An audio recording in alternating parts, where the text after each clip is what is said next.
This educational film is brought to you by the Seattle Supersonics Historical Preservation Society. As you know, in 2001, a group primarily made up of Seattle-based businessmen came together to establish the Basketball Club of Seattle. The ultimate goal has been and continues to be to preserve the future of professional basketball here in the Northwest region, and to do it in a way that I think reaffirms our commitment to our fans. Today, although this is extremely difficult and for me personally disappointing, I'm really proud to be able to announce that after careful analysis of all the possible scenarios, the Basketball Club of Seattle has entered into an agreement with the Professional Basketball Club, LLC, to purchase the Seattle Supersonics and the Seattle Storm. It is our desire to have the Sonics and Storm remain in Seattle. Sonics, Storm, and Seattle are synonymous, and we have great respect for history.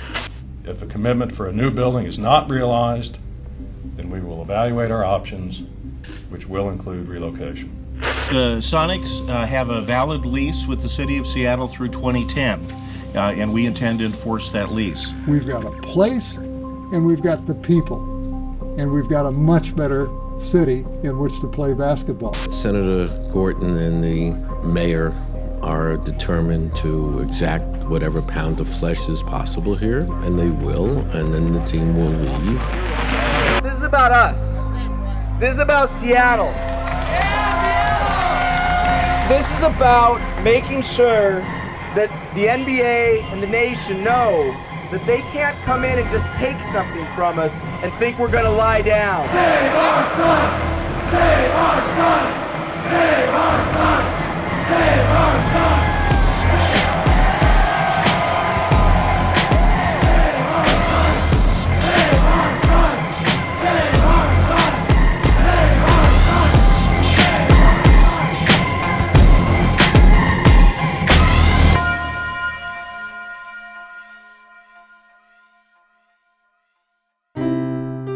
The year was 1962. People from around the globe gathered in Seattle for the World's Fair. In preparation for the event, the city built the iconic Space Needle and the Washington State Coliseum.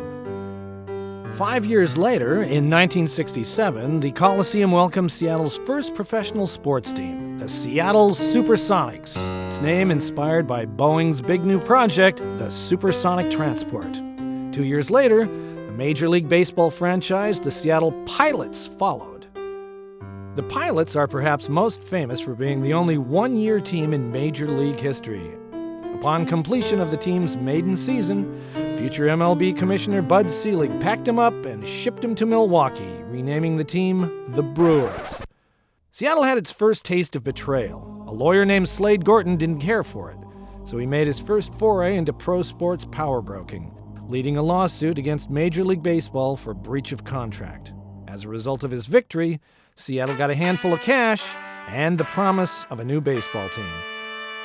But what about the Sonics? The team arrived in 1967, courtesy of Los Angeles businessman Sam Shulman. In 1970, Shulman signed 20-year-old Spencer Haywood, violating a league rule that players must be 4 years out of high school to be eligible. The NBA said the deal was void, so, with the backing of Shulman, Haywood took them to court. In fact, he took them all the way to the United States Supreme Court, where he won a 7-2 landmark decision on antitrust grounds. With a bona fide superstar in Haywood and a future Hall of Famer named Lenny Wilkins, Shulman gradually built his team into a competitor. Pro sports are fun, Seattle decided. It wanted more. So in 1972, King County built the multi-purpose, weatherproof, gloriously sculpted King County Dome Stadium. Most people know it simply as the Kingdome. The new facility's first major tenant was the Seattle Seahawks. They were followed shortly by the long-promised expansion baseball franchise, the Mariners.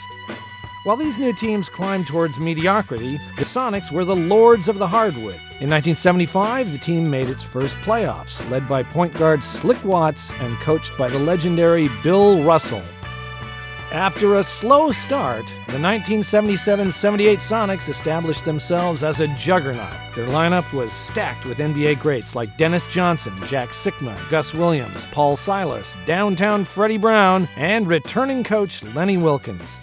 The team made it to the NBA Finals where, despite taking a 3-2 lead, it lost to the Washington Bullets in a Game 7 heartbreaker at home.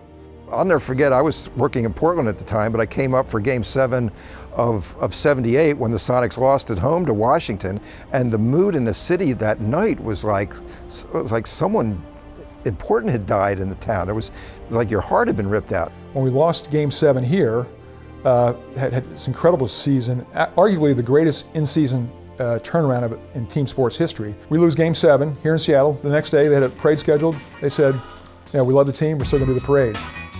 The following year, with the addition of Lonnie Shelton, the Sonics returned to the finals, this time disposing of the Washington Bullets in 5 games to secure the city's first major league sports title. 5, 4, 3, 2, 1. Let the celebration begin in Seattle.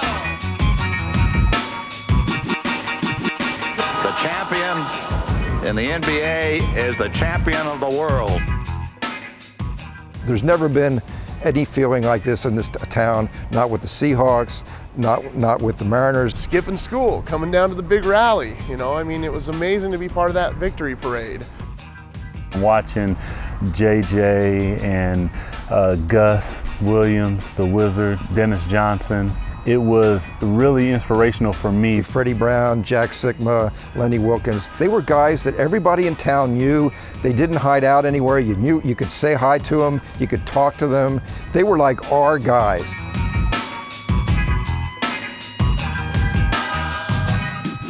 Seattleites packed the downtown streets to celebrate. The Sonics led the NBA in attendance that season, and 2 years later set a single-game attendance record in the Kingdome.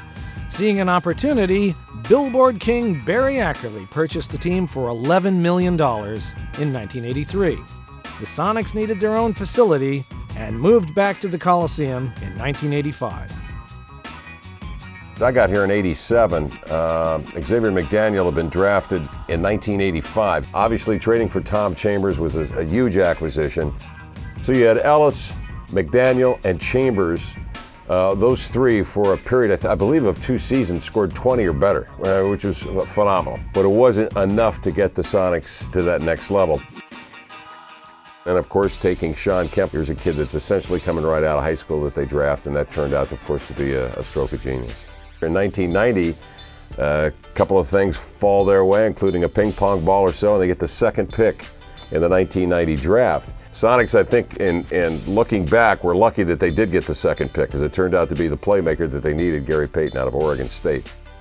The basketball quality was the best it's ever been for a sustained period. From 93 to 98, the Sonics won over 60% of their games. I think our chemistry got like that because I can know if I'm running down the court and I just hear him say, glove, or whoo, I would throw the ball up and he'd go get it. So that was just the chemistry that we had. The arrival of George Karl just added a tremendous amount of theater to the Sonics. I didn't really know anything about him, and he came in as a hothead coach, and I was a hothead basketball player, so we collided. Gary and I, for a year and a half, maybe 2 years, no one thought we were going to make it, including me. George just told us, look, we're going to play trapping, we're going to D, we're going to just play it. You and Nate is going to be the leaders of this team. You guys go out there and you lead by example. I'd have fights on the bench on, you're not doing your job, I'll take him. It was a great defensive committed team.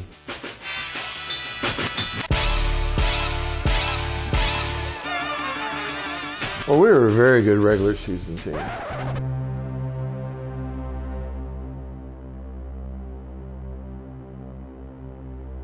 We were the #1 team in the NBA at the time, top seed. And it was just, I don't know what went wrong.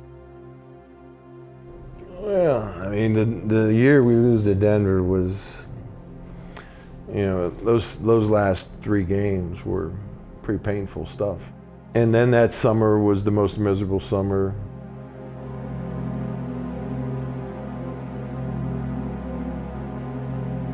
Lucky Mutombo shaking the ball, that really got me really hot. I got that picture in my house in Oakland where, I hate it. I think that changed us right there. That changed all of us. I think it changed George. I think it changed myself, changed Sean. I think we knew that we messed up. In 1995, the city renovated the Coliseum, renaming it Key Arena and giving it the bells and whistles required by the NBA and its commissioner, David Stern. How does our Key Arena stack up, and how do you like it so far? It's very special to me. I know what a struggle it was for the Sonics and the Ackley family, who very much wanted to have this team playing in a beautiful building. They got a beautiful building. It's intimate, the sight lines are great, the decorations are terrific. I think Seattle should be very proud of what's going on here tonight. Mistreated, thinking you're about to take the Supersonics out? I don't think so, punk. Not in our house. It ain't that easy, G. No, not in our house. We ain't letting y'all sink no threes. No, not in our house. Don't even think about victories. No. They retooled, they improved the ball club, and ended up winning 64 games. It was a terrific year for the Sonics. I think it was just the character of the team. It was the good young core, Gary Payton, Sean Kemp, but it was also the great veterans around him, Detlef Schrempf, Sam Perkins. Hersey Hawkins was a terrific player. You had those types of people around the young guys, and I think that's what made that a real special team.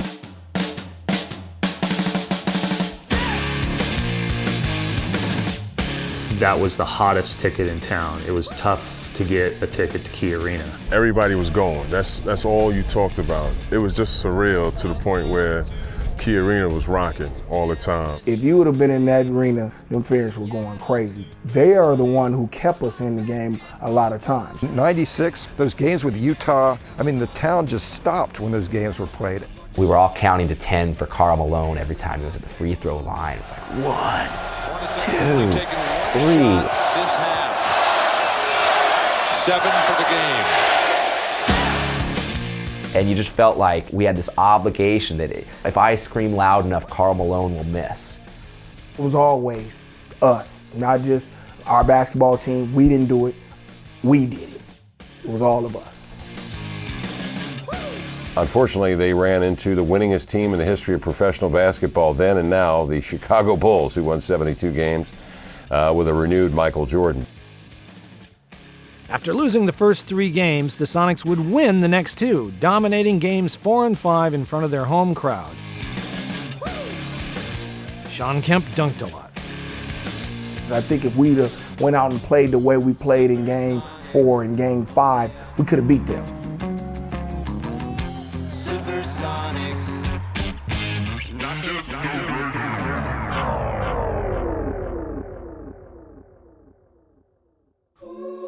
You know what the original sin was? The original sin, the place where this all began, was the signing of Jim McIlvaine. Jim McIlvaine is the apple in the Garden of Eden. Now, we were faced with a decision in '96 after losing to the Bulls in the finals. How do we try to get better? And although the Bulls had the fantastic wing players in Pippen and Jordan, we actually got hurt inside. In 1997, the Sonics front office signed unproven center Jim McIlvaine and his buzz cut to a $33 million contract, alienating Sean Kemp, who had been lobbying for a new contract coming off an outstanding performance in the finals. You can't fault McIlvaine for anything. They gave him the money, he took the money. I would have took it too. In spite of the big contract I got, I felt like people really accepted me and embraced me and wished that I did well for the team. Well, it was a mistake. I own it, I regret it, and it didn't work. But the rationale was we had to do something to give Sean some support inside. I kind of say Sean should have just overlooked that and just said, well, I'm going to get my money. I'm going to prove to you. We were all stars. We were going to have to get it eventually. Hurt by the perceived diss, Kemp demanded a trade, and the Sonics obliged, sending him to Cleveland in a 3-team deal that brought Vin Baker to Seattle.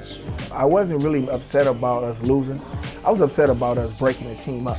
If he would have waited a little bit and we wouldn't have broke up, Seattle would have won a championship in the near future, but that's just the way things happen. After some initial success, Vin Baker grew increasingly lethargic and the team slid into mediocrity. Coach George Karl began to publicly question the team's front office decisions.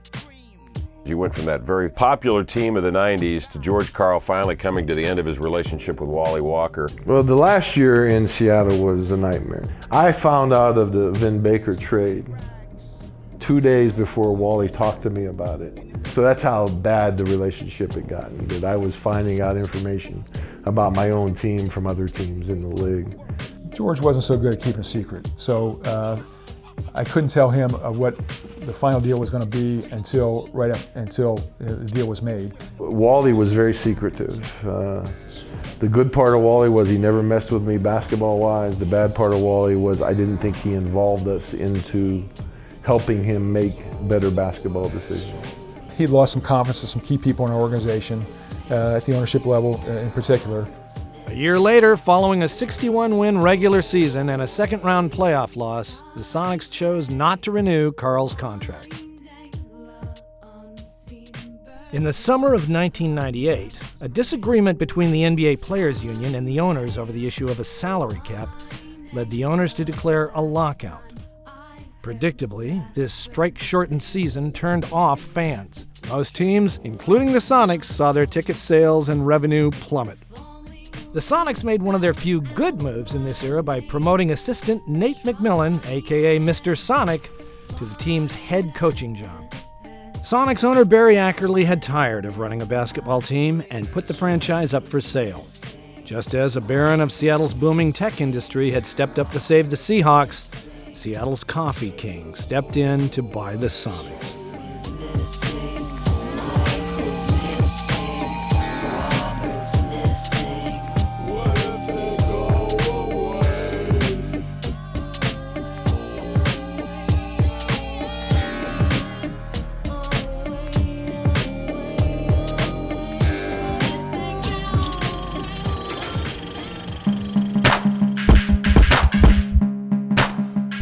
Raised in a Brooklyn housing project, Howard Schultz went to Northern Michigan University on a football scholarship, then set out to pursue a career in business. He found his calling on a trip to Seattle when he encountered a little operation called Starbucks Coffee. He became their director of marketing, then decided he might as well just buy them out and set up stores around the globe. It worked. With coffee conquered, Schultz set his sights on the NBA. The man who was used to commanding an army of baristas now owned a business whose frontline employees made millions of dollars in guaranteed contracts and had egos to match. Get that dough, hit that spot, toss it up, watch it dry. Get money. I think when the Accolades let the team go, that's when everything changed. When you get a great owner who knows what to do and who knows how to handle players in their situation, I think it changes a lot. Howard, I think, wanted to rewrite the way the business was done in the NBA and quickly found out that he was not going to be able to do that. He tried to run a basketball team like his coffee business. Your coffee business can't be run like a basketball team. When he came in 2001, he had some theories about what might or might not work, but he did have a belief and a confidence in his ability to connect with the players. He thought he could motivate them in a way they didn't know they could be motivated. In his interactions with Gary Payton and Vin Baker, they just thought he was a joke. And I think Schultz really hurt his cause by his histrionics on the sideline. Howard wore his emotions on his sleeve, and he sat at midcourt, and when the team was going well, oh yeah, he was up there and he was pumping his fist, and when they were going bad, he would slink further and further down in his seat and he'd pout, and he was right across from the players. They saw all that. I wasn't really worried about Schultz over there pouting or crying or whatever he wanted to do. Didn't bother me. You know what I'm saying? We're out here trying to win basketball games. One of the things that all pro sports owners fail to realize is what an incredible energy suck owning a sports franchise is. When you come into the sports arena, you get criticized. And, you know, he was a successful businessman. He was the leader of Starbucks. And I think the bloom came off in 2002 when Gary Payton held out of training camp. Howard took personal offense that Gary would do this.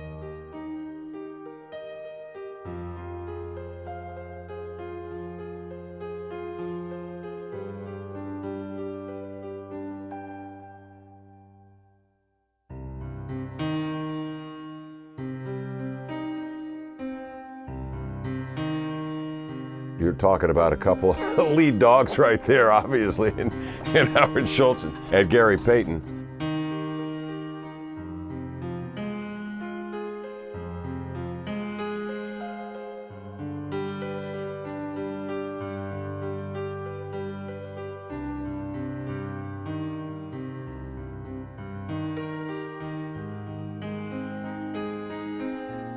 Well, Gary eventually showed up, but their relationship was broken, and I think Howard realized that this gig wasn't for him because these people weren't doing what he wanted when he wanted, and they weren't buying into him.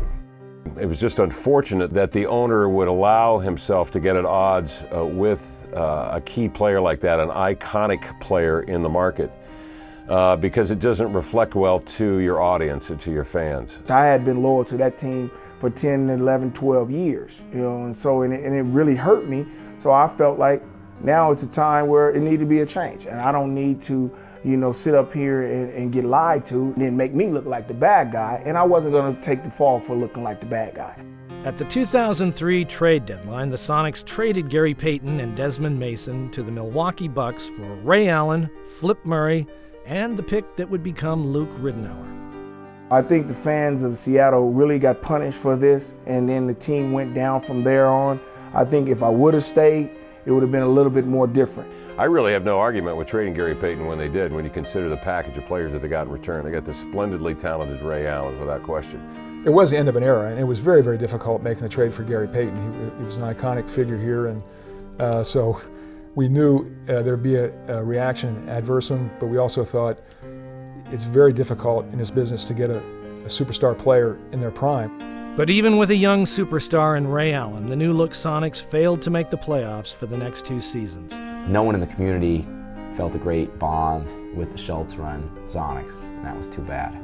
I didn't think the Sonics were a compelling product, to be quite honest with you. I think at the end of the day, it was mismanaged. Their moves they made took them from a great franchise to a terrible franchise, so they have to deal with that.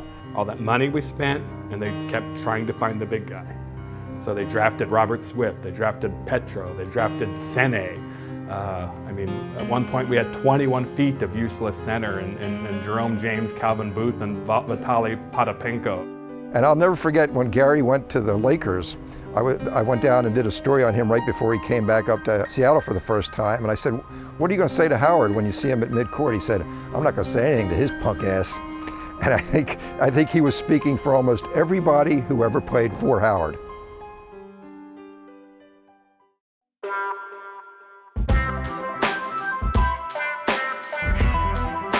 Man, I say this to people all the time. I tell them it rains a lot, don't never come, don't move here, it sucks. But Seattle it's the best city in the world. Well, I grew to love Seattle pretty quickly. I lived in the Midwest my whole life. It's a great city, world-class city.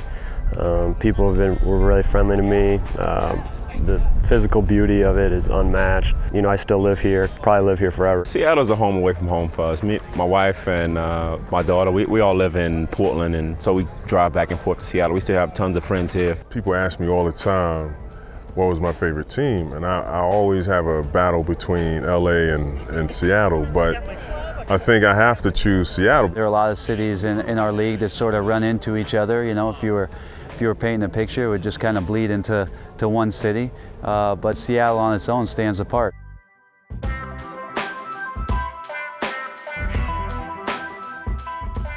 I asked Jamal Crawford once in an interview why there were so many good young players, great players, playing in the NBA from the 206. He said, it's simple, it rains a lot and there's nothing else to do but go indoors and play hoop. I'm a big Sonics fan. I've always been a big Sonics fan. They helped mold me. You know, I looked at all those guys. I used to hang with Gary Payton. He took me under his wing, and Sean Kemp and those guys. They took me under their wing to work out with them, just kind of see how professionals acted and how they were, you know, just in the community. And I was like, wow, I want to be like that one day. Watching them guys play and watching them up close and personal, I mean, that's helped me develop. What I witnessed as a child, watching the green and gold go out there and play, those are the things that change kids' lives. It changed my life. It's just about the community and what the community has to offer to people there. The values, it seems to me, are more psychic than they are, than they are economic. My love of basketball wasn't born in an arena. It wasn't born because I was watching Millionaires. You know, it was born because My brother and I nailed a Folgers coffee can to a tree in our front yard and played with a roll of tape. And my dad was out there teaching us how to make moves. It's fathers and sons, it's mothers and fathers and families going to games, it's talking about it, it's having a game in May that matters, and the game's on Friday and it's Tuesday and you can't wait and you're talking to everybody. It's a chance for people to come together for 41 dates out of the year, and you have, I think, as good a mix of people as you possibly can have at a professional basketball game, particularly in Seattle. A mix of old and young, rich and poor, black, white, Latino, Asian. It's just a real nice mix. Being a minority, being an ethnic minority and a cultural minority and a racial minority, and often through most of my life feeling unappreciated, feeling vilified in all sorts of ways, to watch the celebration of black men, who are among the most vilified people on the planet, to watch the celebration of them, to watch them doing something better than anybody else in the world can do. And those are intangibles that you can't put a price on it, and you can't really argue it to somebody who doesn't understand. In February 2006, Seattle City Council President Nick Licata told Sports Illustrated that the Sonics' economic and cultural value to Seattle was, quote, close to zero. Frankly, I think Licata had issues with its blackness. Subconsciously at least, because his statement certainly insulted thousands of black people in this community whose primary eyewitness participation sport is basketball. And so frankly, what he said was racist. He later apologized, calling his remark smug and wrong, but the damage had been done. The economic impact of the Sonics leaving, I think you can debate that with economists, and I think they'll point out that Seattle will still be a major city, so you can debate that to doomsday. In 2004, Howard Schultz started making public comments about the inadequacies of Key Arena, complaining that his 58-person ownership group couldn't keep up with skyrocketing player salaries and competition from new arenas around the NBA.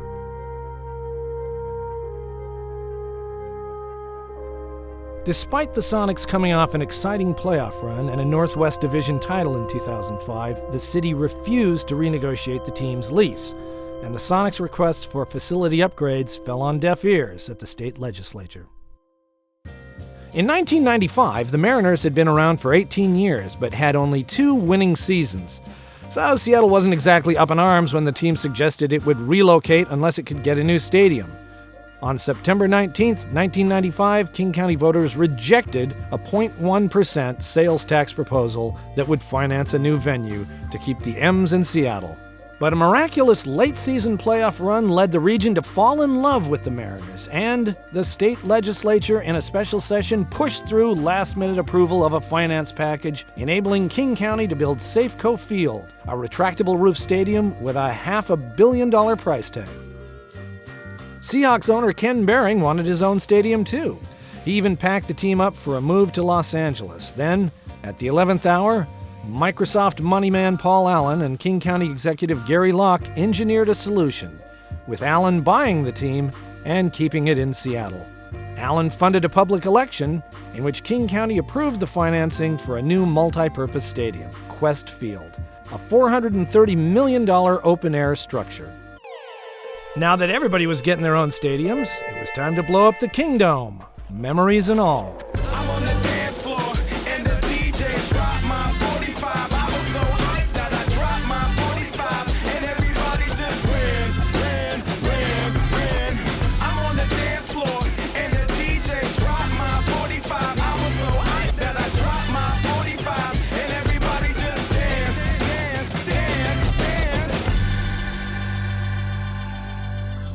With the Seahawks and Mariners thriving in their new stadiums and a new NBA business model relying on revenue streams not available at Key Arena, the Sonics began losing money operating under their lease.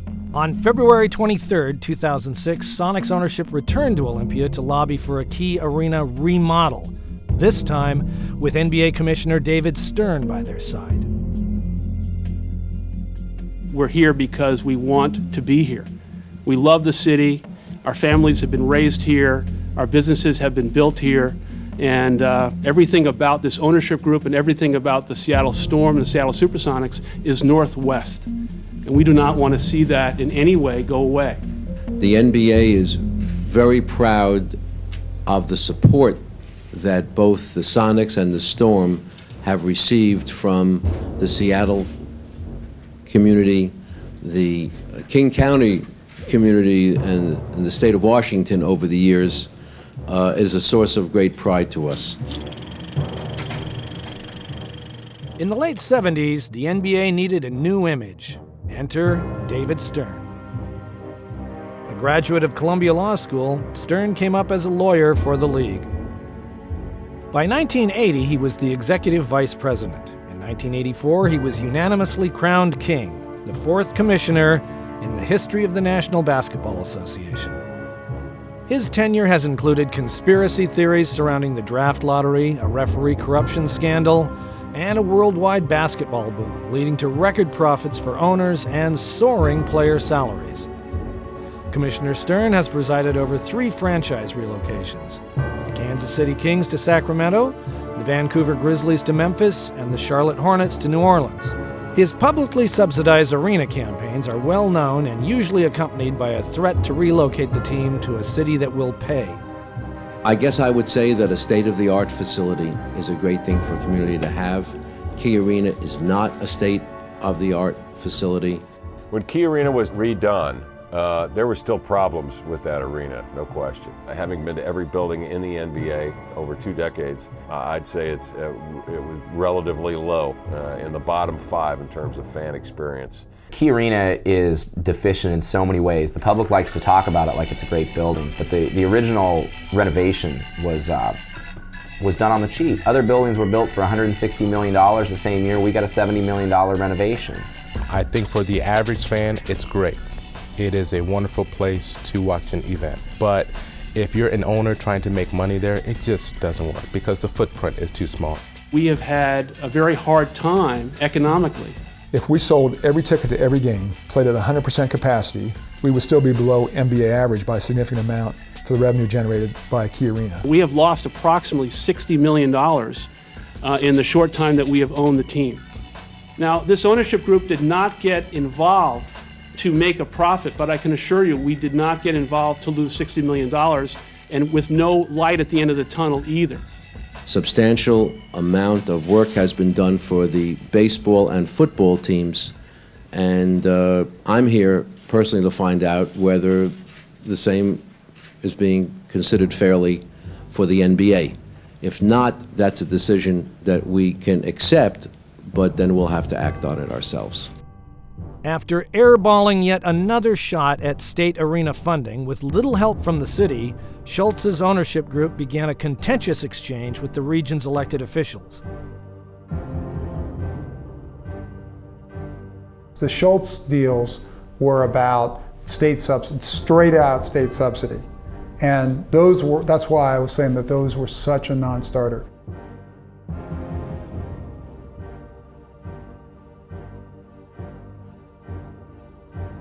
His largest private contribution that the team was willing to put up was $18 million up front. Would have been at least $18 million, and then pay rent to the city would have been another $30 million. So figure minimum of about $50 million. Well, they just orchestrated it terribly. They orchestrated it terribly. They flew in on their private jets and popped in for an hour, and it's just so symbolic of the way this whole process has gone, where nobody laid the groundwork. When a team starts struggling, and then you hear in the paper about an arena that that could have been redone or revamped or whatever for this great city, but you don't want to help us by getting us a good basketball team. This team was so bad, and that's where I blame Wally Walker. He tore this team apart, and it was so bad for so long that none of the legislators went to the games. They didn't care. They couldn't have named 5 guys on the Sonics. Well, there was frustration with the political process. We didn't accomplish what we hoped to accomplish. Could we have accomplished it in another year in Olympia? Yeah, maybe we could.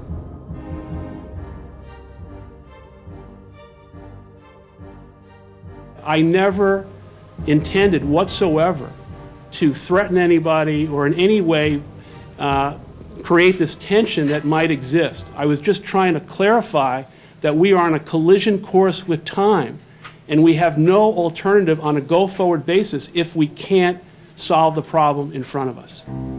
On July 18, 2006, Howard Schultz called a press conference to announce he was selling the Sonics to a group of Oklahoma businessmen. Today, we stand before you filled with both great emotion and renewed hope and enthusiasm for professional basketball in the Northwest region. Although this is extremely difficult, and for me personally disappointing, I'm really proud to be able to announce that after careful analysis of all the possible scenarios, the Basketball Club of Seattle has entered into an agreement with the Professional Basketball Club, LLC, to purchase the Seattle Supersonics and the Seattle Storm. That day was the most insulting day in Seattle sports history, where the team is sold to Oklahoma City. A press conference is called for like 3 o'clock. We go over to the Furtado Center, and there's balloons, and it's a great celebration. It's a great day for Seattle basketball. Well, give me a break. I think Howard Schultz perhaps did not know what he was getting into, that the NBA is a costly game as an owner. When you buy a team, it gets a little bit different, especially when you own a team with a lot of people. His board of trustees, I mean, my goodness, it was a football team. And not everybody on that board of trustees wanted to sell the team. There was a lot of dissent with what to do and who wanted to sell and who didn't. As it came to a vote as to whether the team should be sold or not, very controversial and very close. It was a 5-4 vote, so as close as you can get, and the 5 were in favor. As far back as 2004, when the Phoenix Suns were sold for $400 million, we'd began hearing rumors that Howard was done with the NBA and was looking for buyers. That $400 million was a heck of a price for the Suns, and Schultz bought the Sonics in 2000 for $200 million. When you look at what these owners pay for the teams when they buy them and what they get when they sell them, you can afford to lose several $1 million a year when your franchise goes up in value $3 or $4 million a year more than you're losing. At the end of the day, we were not trying to seek out the ultimate purchase price, but to do everything we could to ensure long-term stability here in the Northwest for the Sonics and the Storm. The bottom line is Howard Schultz made a killing in terms of selling that team. They were sold for way above market value, way above what he bought for them just a few years earlier. And you know, he somewhere is laughing on a beach, probably far away from Seattle, about how much money he actually made on that deal. We arrived at a place with a buyer who really wants to stay here. And we would not have sold it to a team, to a new owner, who we felt was going to take the team away. There are a number of people you talk to who were part of that ownership group who will tell you that they really legitimately felt that the hammer of Oklahoma City was the only shot we had at getting this done. 5 years ago, when I sat here and was in a position to buy the team, I remember saying that I viewed this as my responsibility as part of the public trust. Public trust. He talked a lot about being a steward of the public trust and of the institution, and I believe that. But coming from him, I think it was just all empty rhetoric. I think coming from him, there is a lot of empty rhetoric. To me, if it is a public trust, he violated that public trust. I took that responsibility to heart and very, very seriously. And culminating today, the responsibility is now passed on to this group and to Clay Bennett. And I believe in my heart, as he has said to me and now to you, that he understands the public trust of Seattle and the Northwest and is going to try and do everything he can to keep the team here.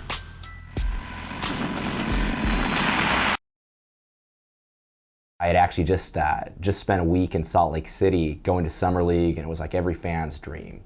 There with the coaches and the players and the media guys, you know, getting to meet everybody, all the draft picks, it was just great. And I came home, and the day after I came home, they announced the team had been sold. And, you know, everybody knew the Oklahoma thing. A big barrel of a man, Clay Bennett was born and raised in Oklahoma City, where his close crop haircut remains forever in style. He married his high school sweetheart, Louise Gaylord, whose family owns the Daily Oklahoman newspaper. Bennett founded the private investment firm Dorchester Capital, making millions investing his wife's family fortune. In the 1990s, Bennett became a minority owner of the San Antonio Spurs and a team representative for the NBA's Board of Governors. In 2005, when Hurricane Katrina made it impossible for the Hornets to continue playing basketball in New Orleans, Bennett helped his old friend David Stern temporarily relocate the team to Oklahoma City for 1.5 seasons. The minute Bennett bought the team, everybody assumed, I was not one of them. I was one of the, I guess, naive minorities that actually thought he would, keep an NBA basketball team in Seattle, in the 13th largest market in the country. But it seemed like 9 out of 10 people I talked to firmly believed that if an Oklahoma City businessman with the kind of resources that he had at his disposal was going to buy an NBA team, it wasn't to keep it in Seattle. The financial backing for this purchase came mainly from Bennett's high school buddy Aubrey McClendon and McClendon's former business partner Tom Ward. Together, McClendon and Ward co-founded oil and gas company Chesapeake Energy.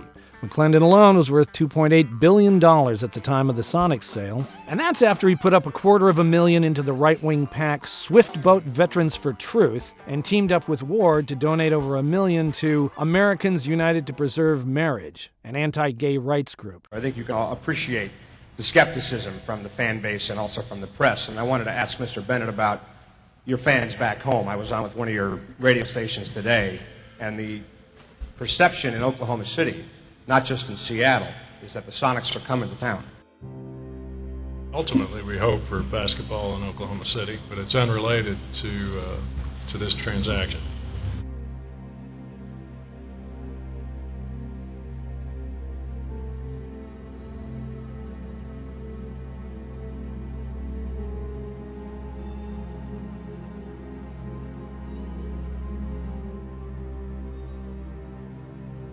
We are committing to a 12-month process by which we will act in good faith and give our best efforts to develop a successor facility. I honestly believe that this group led by Clay wants to stay in Seattle, and I believe that they are better positioned than we are to convince the city, the state, and obviously political leaders that if they can't arrive at an acceptable deal, that unfortunately the team wouldn't stay here. And I just feel that coming in with a clean slate perhaps allows us a fresh perspective and begin to work from a new start.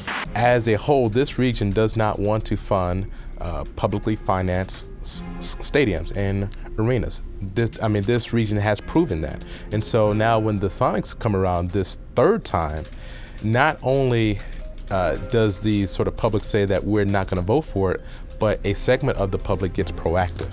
In 1995, Nick Licata, who's current Seattle City Council member, myself, and a fellow named Mark Beerwalt co-founded a group called Citizens for More Important Things, and it meaning exactly what it says, that we were for more important things than using taxpayer dollars to fund a stadium for an enterprise that was not only private, but in the headlines every day we're paying millions of dollars for pitchers and third basemen. If they were paying that kind of money for their employees, obviously they didn't need taxpayer dollars. We had more important things that we were lobbying for.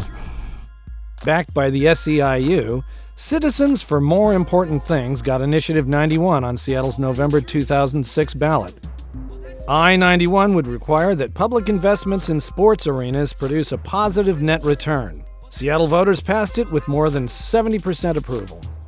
When the city voted almost 70% against putting public funds into Key Arena, that in itself put the city in a difficult position, but also sent a message to all of the elected leaders in the state that this was not a popular issue with the voters. King County is desperate for money. They've cut their budgets 20–25%. Well, to pay for these stadiums, they laid on a full 1% of sales tax. That's huge. That is huge. And yet, the teams that occupy Quest and Safeco have payrolls that make me want to vomit. If they only knew, though, how many tax dollars are used for private business out there, incentive for private business. They'd be amazed. As if our whole entire capitalistic system isn't based on us subsidizing billionaires and millionaires. It's just a specific choice that which billionaires and millionaires we're going to be subsidizing. You got schools in Seattle that cannot pay for enough books to go around a class. That's why. Initiative 91 was pushed through, and one of the problems with the initiative process is people don't have all the facts in order when they make their decisions. Nobody stepped up politically against it. I mean, the city officials, everybody knew that in terms of policy, it was terrible policy. If we'd had a better discussion during the course of Initiative 91, it would have failed, and we would be in a better situation today. That vote, I think, was crucial in coloring the NBA's belief about Seattle's interest in maintaining the team, and it certainly alienated Bennett. So Bennett turned to Olympia. If Seattle couldn't fund his arena, maybe the state would. He and President Lenny Wilkens presented legislators with a proposal for a $500 million arena in the city of Renton, 24 miles southeast of downtown Seattle. There was a proposal to build the most expensive arena in the NBA at the worst traffic intersection in the state of Washington, right in the middle of the S-curves on 405 down by Renton. These guys weren't serious. They came in, the guy sat in my office, he sat in a chair, he didn't say a word, they introduced himself, the lobbyist talked to me. They made no significant effort to pass that bill, nothing. The level of urgency and the pressure ratcheted up because this guy had one foot in Oklahoma City and one in Seattle. If the legislature wasn't going to help a local guy that many of them knew personally and who probably contributed to some of their campaigns, why would they help a total stranger who they presumed automatically was going to take the team out? Mahatma Gandhi could have shown up and asked for it and he wouldn't have gotten it. The kingdom was touted as a possible destination for the Democratic National Convention. 12 or 14 years later, when Clayton Bennett is sitting in front of them testifying that, gee, if you'll build me my $500 million facility in Renton, you could actually have the Democratic or Republican National Convention here. Everybody started to laugh. They all knew what the history was. We blew it up. We had it, we blew it up.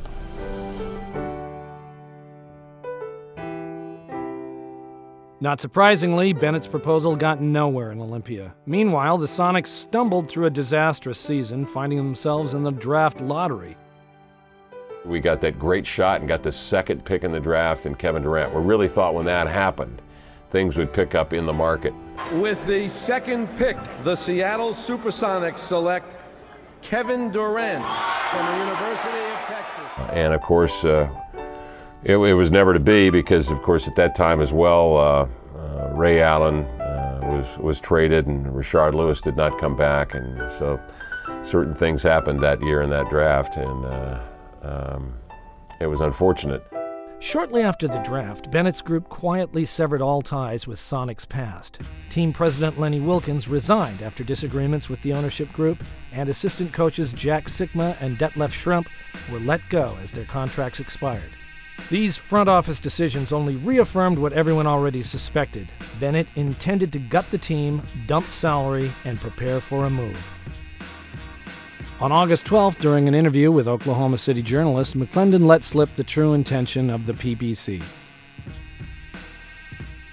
Bennett emphatically denied McClendon's assertion and added that McClendon was not speaking on behalf of the ownership group. The NBA gave McClendon a $250,000 slap on the wrist. Unhappy with the state's failure to fund his new suburban basketball palace and stuck in an arena that was losing money for both the team and the city, Bennett filed for arbitration to break the final 2 years of the Key Arena lease before the start of the 2007-2008 NBA season. Key Arena is not a viable NBA arena. A renovated Key Arena is not a viable NBA arena. I just went to Yankee Stadium, the new Yankee Stadium, about a week ago. And it's Disneyland. I mean, it's $1.5 billion, and they have numerous restaurants in there. And all the food is really expensive, and all the beer is really expensive. That's what Clay Bennett, David Stern wants to have in each city, are arenas with a bunch of restaurants on the outside because it means more money. The NBA model is now based on finding revenue streams beyond the mere tickets and even suites, but they're looking for these giant mega malls where they're getting shopping revenue and other things, and that model doesn't fit at Key Arena, which was really the essential problem. Key Arena, if you really take a look at it, there's really not many NBA arenas that are located in a neighborhood. It's in a neighborhood. I mean, that doesn't really happen. The Seattle Center is unique in the country in so many different ways. You know, one of the reasons we moved here was that I could go watch basketball and my wife could go watch opera at the same place. Well, I think basketball-wise, it's a great arena to play in and to watch a game, and I don't think that was ever the issue. So as a player, it's, you know, when the fans are in there, it's as good as any place. It's a little bit older now, you know, but to me it was great. I love playing there. I love coming in there. It feels like everybody's kind of sitting right on top of you. The key for us is that this building was built and designed for basketball. It has a great bowl. The geometry of the bowl for this facility is ideal. I like arena to have a little bit of some soul, and the Key Arena had some soul to it. That's part of the broken economic model. You can't have an intimate setting anymore. You have to have these huge buildings that bring in revenue from places besides tickets, and where you can pop in these restaurants and sell. The franchise will not remain in this marketplace without a new arena facility. If we can reach an acceptable lease arrangement in a new arena facility, the Sonics and Storm are here for a very long time to come. If a commitment for a new building is not realized, then we will evaluate our options, which will include relocation. Because Key Arena is no longer a viable NBA forum, the city should not be able to force the Sonics to continue to play out the balance of the lease term.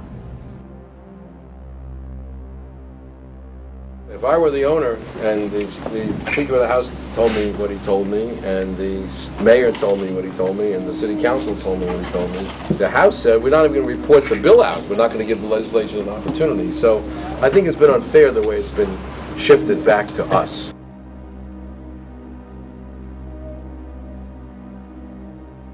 We've had a team in Seattle for over 40 years. It's been a great city. I would like very much a relationship that was so strong between Seattle and the Supersonics continue, free of sort of the antipathy and downright hostility that has been exhibited at certain levels of government. It seems almost tragic that as a matter of timing, the people who were in power turned against the team. If we took no for an answer, we wouldn't be here today. Born in Chicago but raised in Seattle, Mayor Greg Nickels claims he can remember where he stood during the Sonics' 1979 championship parade when he was a legislative assistant to then City Council member Norm Rice. In the 1990s, Nickels moved on to the County Council and supported the push for a new Mariners Stadium. He was elected Seattle's mayor in 2001. As mayor, he gained national stature for his stances on environmental issues and generally had little to do with the Sonics. Until the team was about to leave town, that is. Then he became the last line of defense. On September 24, 2007, the Nickels administration filed a lawsuit against the Sonics to block any attempt to break their Key Arena lease. Meanwhile, on the court, the Sonics sputtered out of the gate to a 3-15 start. The terrible on-court product did little to endear Seattle fans to the Okie owners, nor did it inspire them to support arena funding options. In order to get fans to pay these premium dollars, you've got to have some kind of a goal. You've got to have hope. There was no hope around the Sonics. It was like fighting against a hurricane. Yeah, you have hope the hurricane's not going to blow your house down. But good luck with that. The moves that were being made, the trades, the shedding of salary, that last season they were just atrocious. And it just seemed like it was all part of a plan to make people not interested in the Sonics, to make people not attend games. Players were off limits to a great degree to media. Media never really got to know the young Kevin Durant and Jeff Green. They were completely kept at arm's length. Everything was so controlled, and it was all to kind of turn us off, turn the city off. Their whole game plan was to get out of town and create as much ill will in the process as they could. And if you had a playoff drive that year, this building would have been packed. But no one wanted to go down and put money in Clay Bennett's pocket, knowing that Clay Bennett had no desire to stay here. I've said repeatedly what our intentions are, and that's what they are, is to be successful here. When you aren't selling tickets actively, you aren't doing anything to promote, you won't let your players go on sports radio to talk about the team, you basically did everything but lock the doors to keep people out of this building, of course you're going to get the perception there isn't any support. It was a very well done manipulation, and they took advantage of a lot of circumstances here to do so. There was a cloud over Seattle the last couple times I came back to Seattle. What's going to happen? And most of the time when you ask that question, you didn't get a positive response. You got a negative response. It was surreal. It was a team living in denial. There's a lot of things we couldn't control as players, so yet we're the ones to answer questions about it because we're the ones with the cameras and the microphones in our face a lot. I think overall fans don't like to see teams move, and I don't think David Stern likes it. I don't think anybody likes it, but I mean, it's part of a bigger business that a lot of people, including myself, don't really understand. I mean, I can feel where the fans are coming from. If, as a fan growing up, if they say they're going to take the Wizards out of DC and we wouldn't have a team anymore, I feel the same way.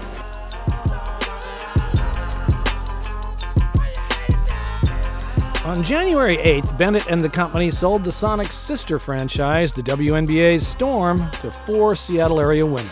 It was great news for Storm fans, but just one more sign that the Sonics were as good as gone.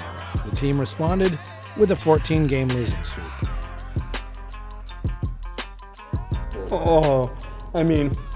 As I became more and more convinced they were gone, it made me want to be there even more, number one. But, it was psychic pain. It was humiliation and powerlessness. You sit there as a fan, and you realize that there is nothing I can do to change any of this. And that no matter how much I love this team, and no matter how much pain I've gone through, there's nothing I can do, nothing any of us can do. I wanted somebody to reach in and say, okay, I got you guys, we're not moving. Okay, NBA, grant these guys in Oklahoma a team because they're ready for one. Obviously, they got great fans. We're not saying anything, but don't take ours. Don't take ours, whatever you do.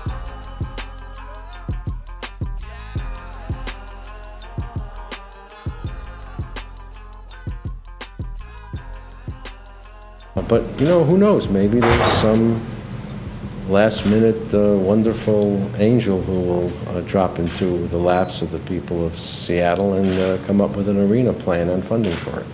If the law requires the Sonics to fill out that 3-year term of the lease, I am convinced that well short of that period of time, we'd find a different solution.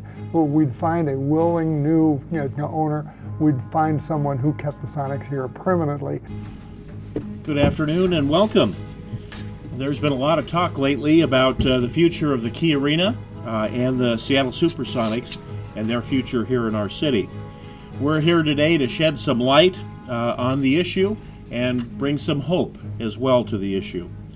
I'd like to begin by confirming reports that were in the paper this morning that there is in fact a new local group that is willing to work with us in securing the future of Key Arena and the Seattle Supersonics. We sat right in this room with Slade, Mike McGavick, Steve Ballmer, and me on a Sunday morning in October, and ran through our thoughts of why we hoped Steve would consider it.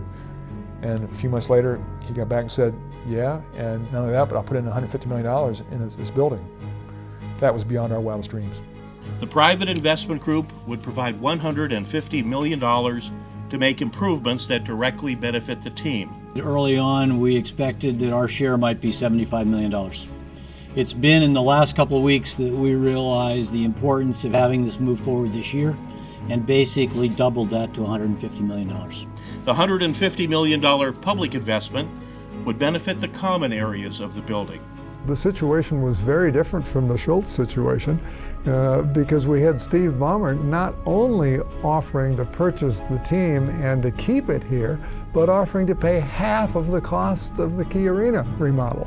Mr. Schultz and his group never made any such promise at all.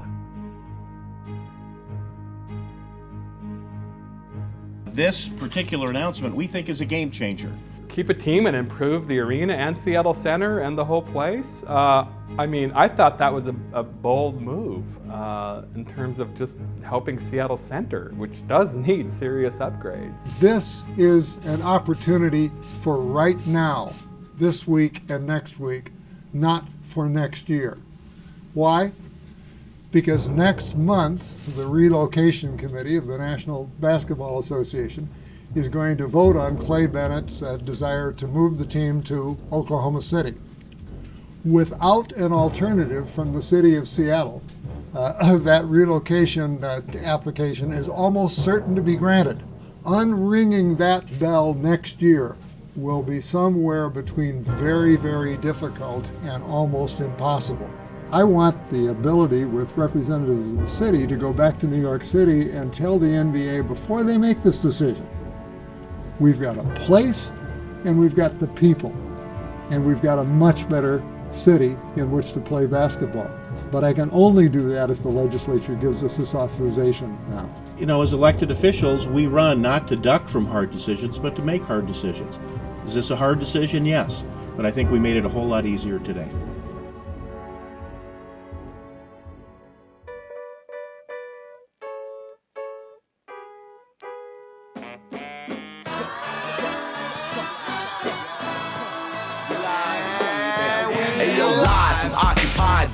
Territory where Carlos Bulosan once lived to tell the story of the rain sweat glory of Mike Jackson men who fight the destination we were destined to end. The group started really just in the days immediately after the sale. I had been approached months earlier by Steve Pyatt, who's the co-founder of Save Our Sonics.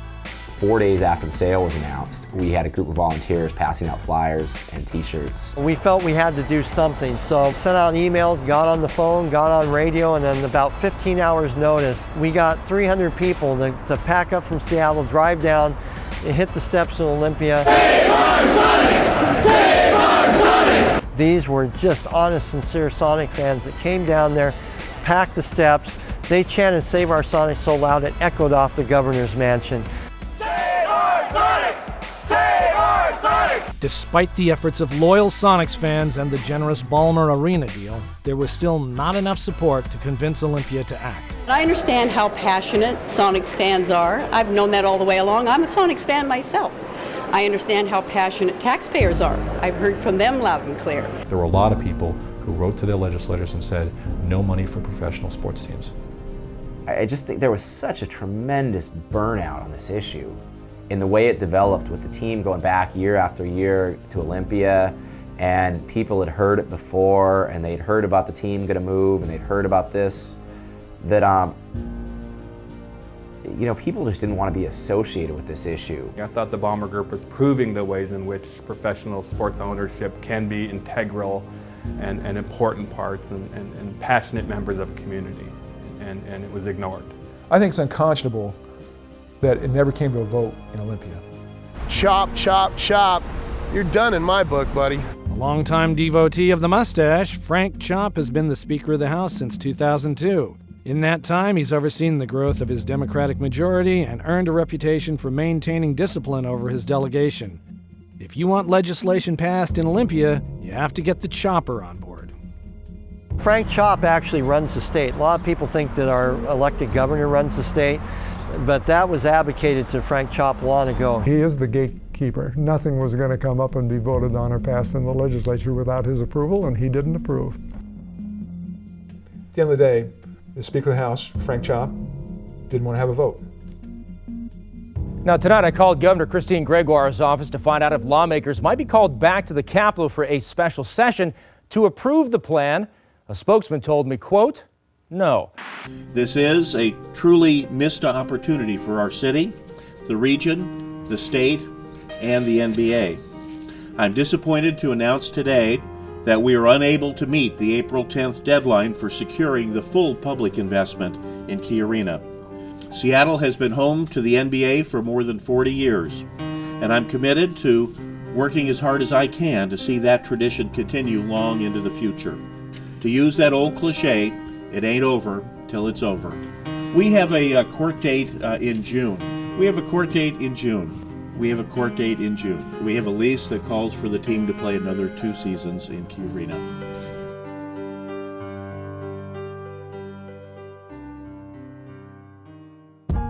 Oklahoma City got right up in Seattle's face today. The Oklahomans announced their city now has a lease agreement to bring the Sonics there. Now keep in mind, Seattle is still suing to make sure the team lives up to their lease agreement here. But that's not stopping Clay Bennett in his game. Could it be the smoking gun that helps keep the Sonics in Seattle? Emails last April between Clay Bennett and the team's other co-owners suggest that the plan was to move the team to Oklahoma City all along. Tom Ward starts the conversation with the query, is there any way to move here for the next season, or are we doomed to have another lame duck season in Seattle? To which Clay Bennett responds, I am a man possessed. I will do everything we can. Thanks for hanging with me, boys. The game is getting started. Finally, Aubrey McClendon signals his approval. That's the spirit. I'm willing to help any way I can to watch ball here next year. In case you missed it, they were looking to move the team to Oklahoma City. Those emails showed pretty conclusively that they're liars, and to an offensive level. I clearly recall that email exchange. My absolute feeling and notion in that email is I'm a man possessed. I am only beginning. I will do everything I can to get this done in Seattle. And there's been an enormous misunderstanding of that, misrepresentation of that. It's been misconstrued, I'm not sure which. But I was speaking about my commitment to a process in Seattle. There's absolutely no way that it refers to staying in Seattle. It was clearly referring to staying in Oklahoma City. Anyone who reads those emails sees that clearly. 3 or 4 days after Mr. Bennett wrote that I'm a man possessed email, he was consulting with the NBA in terms of trying to figure out a way to get a lease in Seattle. So it doesn't add up. Mr. Bennett was clearly a man possessed to bring the franchise to his hometown. First of all, look at the group. It was a group of Oklahoma City businessmen. They decided not to allow any Seattle partners in their group when they purchased the team, although there were willing Seattle partners. There was an Oklahoma City group that we were talking to through the sale process. Clay Bennett was not a part of it. It was run by a guy named Ed Evans. I was approached by the sellers' representatives of the Sonics and Storm and asked if we would be interested in pursuing an opportunity here. When he said to us, I think it's a great market, it's a great opportunity, I'm going to keep a team in Seattle. We believed him because we had people who knew him and he had some history here and it made sense. We've made a commitment to the NBA and we are making a commitment to Seattle and to the Washington area to do everything in our power to keep this franchise in the city and in this area. And we're doing these late night phone calls. All of a sudden, the guy Clay Bennett's on the conference call. Where did he come from? So it came up really at the very end that he was involved at all, and no one had ever shaken his hand at that point. And this Evans ultimately wasn't a part of the group. He pulled out, right? He pulled out at the behest of Clay Bennett. While the professional basketball club's emails were of the rah-rah variety, Bennett and Commissioner Stern were busy corresponding on a more heartfelt, deeply personal level. Stern to Bennett, it pains me to see the situation you are in, and I have difficulty conjuring a happy ending in Seattle, but I appreciate your efforts and very greatly value our friendship. Bennett to Stern, you know how I feel about our relationship, both personally and professionally. I view you as a role model and as an extraordinarily gifted executive, a deep and compassionate thinker. You are just one of my favorite people on earth, and I so cherish our relationship. I think that it showed that there was a relationship between those two men that may have been closer than Stern had with other owners. I thought it was fucked up, to be honest with you. I mean, those two guys were joined at the hip. Clay Bennett worshiped David Stern and followed him around like a puppy, trying to do anything to get in his good graces. Those emails, they show a level of deception and just dishonesty and bad faith that, to me, you know, I hope they haunt those guys for their career. On the same day these emails leaked, Governor Christine Gregoire made a campaign stop in Seattle. The event was well attended by an unexpected constituency, Sonics fans.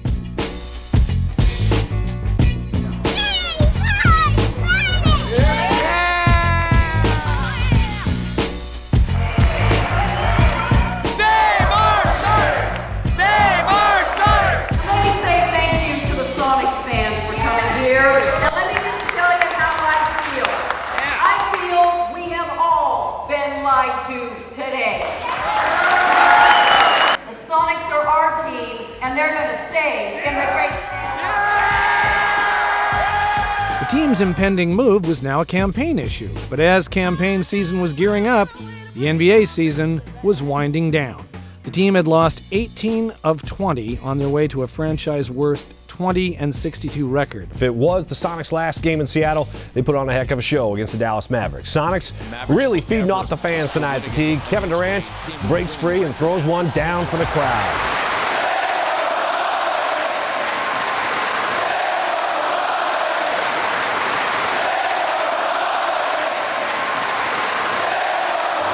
I really thought, it would be a shame if this is it, because this is a great place to play. I almost cried, to be honest with you, because it was, people saying this might be the last game in Seattle, and, the fans came out tonight.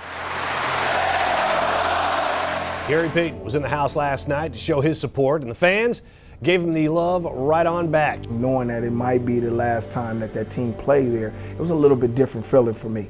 I didn't want it to happen, and, that's why I was there.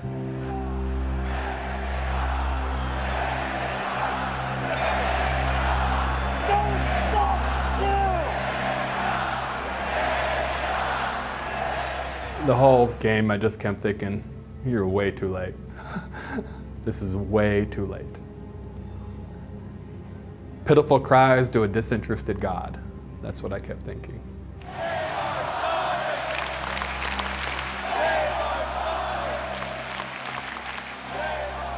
It's hard for me to understand why the NBA ownership would want to leave a market that they've been in for 41 years. The economics of team ownership at the present time, except in very unusual circumstances, requires some kind of public assistance.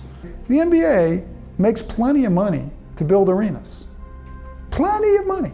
There's a ton of money in that game, and they could fund their own arenas. It's the NBA that is insisting on a second-tier city business model, taking these second-tier cities or third-tier cities, pitting them financially one against the other.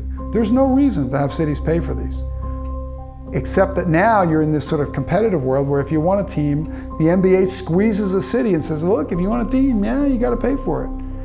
It's terrible. We had successful votes in San Antonio, Houston, we have Oklahoma City, Orlando. I mean, there's been a string, usually with the support rather than the opposition of the city leaders, and that wasn't to be in Seattle. They're on this cycle where they keep inflating, and it's going to crash. The problem with this issue is that it is a national issue fought locally. Billions and billions and billions of dollars, in our opinion, have been wasted on these facilities. And I think we ought to be able to do it and have the NBA exist on its own without being subsidized. And I think it would work. On the New York Times front page, I was quoted calling these folks worse than your neighborhood crack dealer. And I truly think they are. Not because sports is a bad thing, not because the Sonics are a bad thing, but because you've got some financial wizards who just got their hooks into you. According to the Key Arena lease, the Sonics are supposed to play here another 2 seasons, but the ownership group has already said it wants to move to Oklahoma City. Later this week, the NBA will vote on the matter. Just as the NBA's Board of Governors gathers to vote on allowing the franchise to move, former owner Howard Schultz is preparing a lawsuit to regain the team. Howard Schultz, after being bashed in the local press for selling the team to Bennett, shocked everyone by announcing that he would sue Bennett and the PBC for breach of contract. Schultz claimed that the leaked emails proved that Bennett never intended to keep the team here, thus violating the condition of the sale, requiring him to make a good faith best effort to keep the team in Seattle. I think legal scholars were split on whether it was had any sort of chance or not. I don't know if it had a chance in succeeding. I never would have said this before I looked over what Schultz and Yarmouth have done, but I think they have a better than 50% chance of success here. I think the Schultz lawsuit will be going in the theory that they were misrepresented at the time of the transaction. Those emails tend to substantiate that these current owners really had no serious intention of keeping the team in the Seattle region. The lawsuit, coupled with the city and Mayor Nichols' staunch determination to hold the team to their lease, finally gave Sonics fans a reason to hope. Seattle's mayor released a statement late today, effectively high-fiving this latest legal challenge. Greg Nichols also applauded the governor. While they wouldn't offer money to keep the Sonics in town, state leaders wrote a letter to the NBA asking that the team be prevented from leaving. Unfazed, David Stern and the NBA's Board of Governors met as planned in New York. Save Our Sonics leader Brian Robinson kept a long, lonely Sonics vigil outside the hotel where the owners met. I would stand in the middle of the street in my Sonics jacket and gear, and I would force them to walk around me and try to make eye contact. And I didn't say any words, I just made them walk around me. And you could tell that they were bothered by this. This wasn't an easy deal for them. The vote 28-2. Blazers owner Paul Allen and Mavericks owner Mark Cuban were the only ones against it. I just want to say on behalf of our ownership group how honored we are with the vote of the Board of Governors and the support of our application to relocate. Do you feel like you genuinely have negotiated in good faith to do all you possibly can to not relocate? No question about it. No question about it. I think about it all the time. And we could not engender the leadership of the marketplace to support the development of a new building. There was the press conference afterwards, and none of the owners would really talk to us beforehand about what happened inside these closed-door meetings. And let's settle it once and for all with Key Arena. There is a $300 million proposal out there. Is that a significant proposal and something that could solve the problem? Actually, there's no proposal out there right now, and I don't think you would mean to misrepresent that to me, would you? When I went into this room, I wasn't planning on having any sort of adversarial or confrontational questioning with David Stern. I thought that they were questions that a lot of people had wanted answered for several months at that point. The City of Seattle believes that this $300 million Key Arena proposal, if it was funded, would be good enough to house an NBA team going forward in the future. Would Key Arena, if that proposal ever finds the funding for it, it's been talked about for several years, but would it be something that would be viable for an NBA arena in the future? I'm not going to talk about how many angels you can fit upon the head of a pin, because this is a perpetual subject that gets discussed and discussed and discussed, and nothing ever gets done, and hasn't been done. Over the last week or so, there's been several emails that have come out, including a lengthy email exchange between you and Mr. Bennett, and emails between Mr. Bennett and his fellow owners. Have you had a chance to read through those emails? My response, as I've been reminded, wasn't lengthy at all.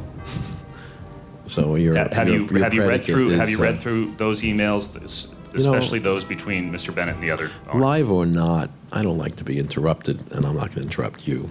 So why don't we just go to the next question? He was representing certain economic interests that exist in that room, and the owners wanting to move. If you're stuck in one city, the value of your team is less than if you can move to another city. I'm trying hard to, on the one hand, not close the door, but I'm giving this press conference in the face of a scorched earth policy that has been announced by the former senator who's leading the charge. I think that Senator Gorton and the mayor are determined to exact whatever pound of flesh is possible here, and they will, and then the team will leave. I think the NBA has to make an example of a couple of teams every now and then, and I think we were the example. I think they have to move a team so that they have a credible threat against other cities.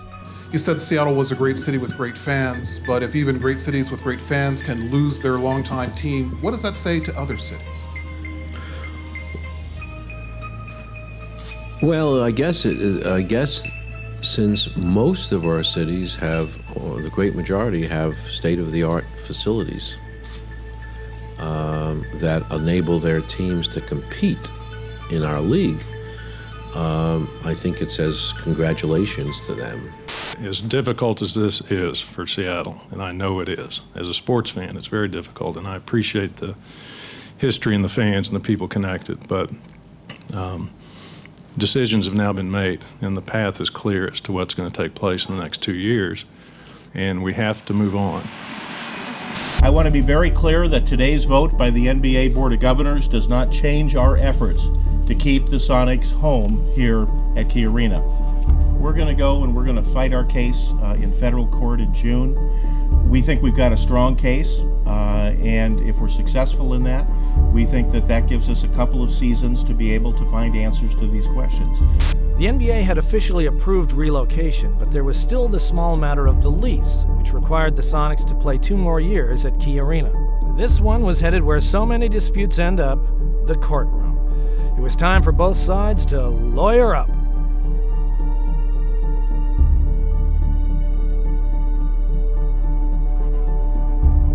The city was putting money, investing in Key Arena for basically one tenant, the Seattle Supersonics. So it was important to the city to get a specific performance lease. If you looked at the lease and you read the lease, there is a specific clause that says the Sonics would play all 41 of their home games at Key Arena for 15 years, and that the lease itself could be what's called specifically performed, which means that a court would have the power to order the parties to perform their obligations under the lease. This is not a shopping mall. This is not like a Gap that can be replaced by a Banana Republic or some other store. This was a stadium that the city and the people had invested in specifically for a basketball team. This move by Clay Bennett was totally for his monetary benefit. As in any long-term business relationship, and quite frankly, as in any marriage, the parties start out with the greatest of expectations. But things changed. And over the 13 years that the Sonics had operated at Key Arena under this lease, the world had changed around them. The economics of professional basketball had changed. The competitiveness of Key Arena as a sports venue had changed. Mr. Bennett knew the terms of the Key Arena lease when he bought the team from Howard Schultz. The terms of the lease did not change. This was a big trial. In a very dramatic fashion, the city called as its first witness the mayor of the city of Seattle. How often does that happen?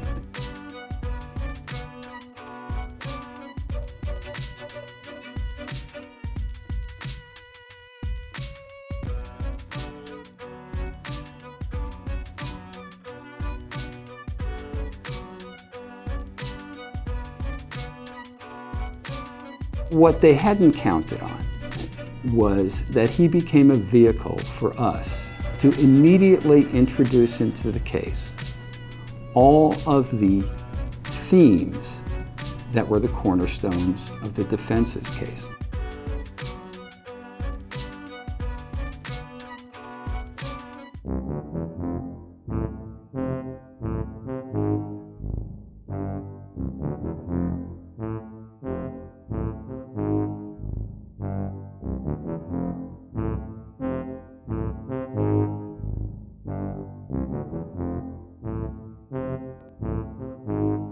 I was immediately able to get the mayor to admit that the relationship no longer worked.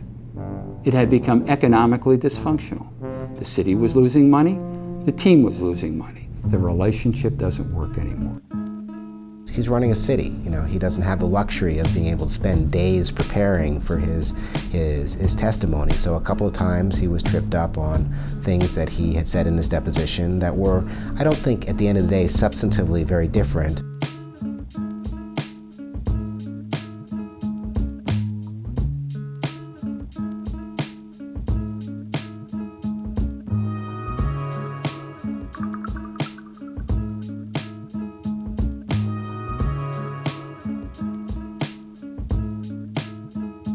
We came up on a recess, and I'm thinking to myself, you know, I think this is going okay, but I'm not that certain. And during the break, I was able to go into the witness room, log on to the blogs, and read what the press and the bloggers were saying about how the mayor was getting diced up pretty good in there. On trial, with a good lawyer like Brad Keller cross-examining you is everyone's nightmare. A good lawyer can make Mother Teresa look bad if they have the right information.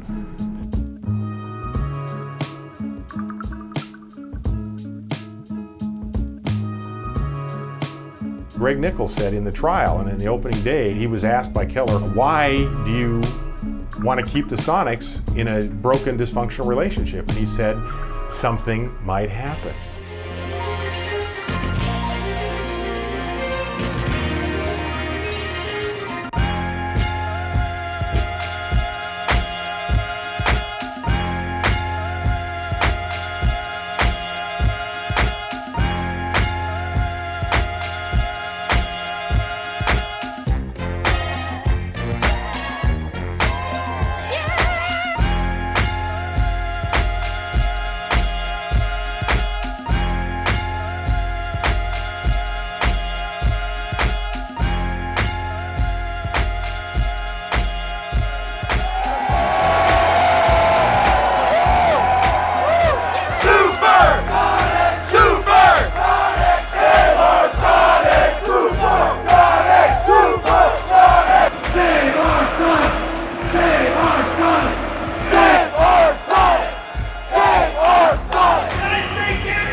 where my heart is. This is where I started. This is where I became one of the best basketball players in the NBA. This team should not move. I don't think it's going to move. And I want to raise my jersey in the rafters here in Seattle.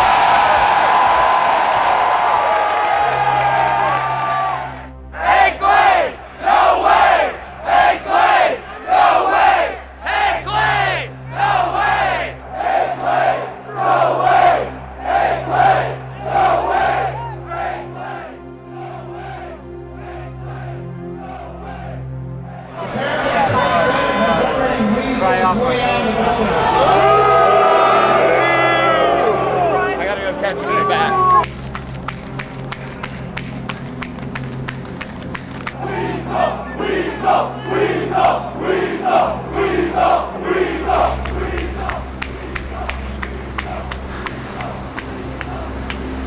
Keep the team here! Keep the team here! Keep the team here!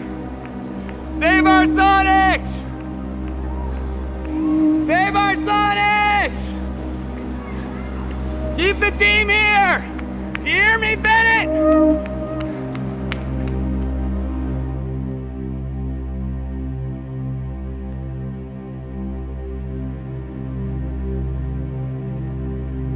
I gave him a ration of shit. Oh, you walk out or not? We walked right out that door here with two guards. Door right here? Right here. Oh, right here. God, you were right here? I was right here. Oh, I call him you fucking lying hillbilly motherfucker, you an asshole. Well, you did. You got it. So I was the guy God intended to kick his fucking ass verbally, okay? And I did so. Nice work. I gotta let him out. Ask him all about it. How they snuck him out. He came out and snuck out with him. Traitor.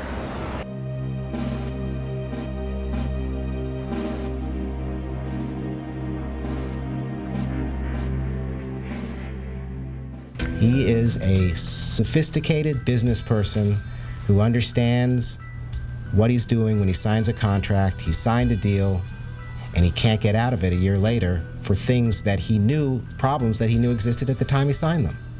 If anyone bothered to read the testimony of Clay Bennett, they would have seen it was very damaging.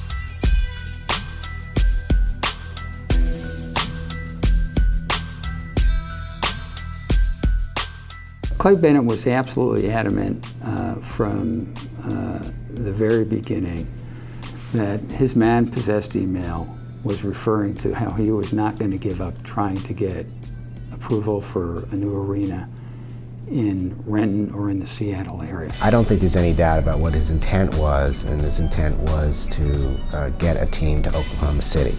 Even as I was sitting in the courtroom that day, I was looking over at Clay Bennett. I couldn't muster up a heart-on of hate for him. Number one, he's so pathetic looking. And then when I learned more about him, I mean, he really lives off his wife's family's money. The city called acclaimed author and Sonics season ticket holder Sherman Alexie to testify on the value of pro basketball.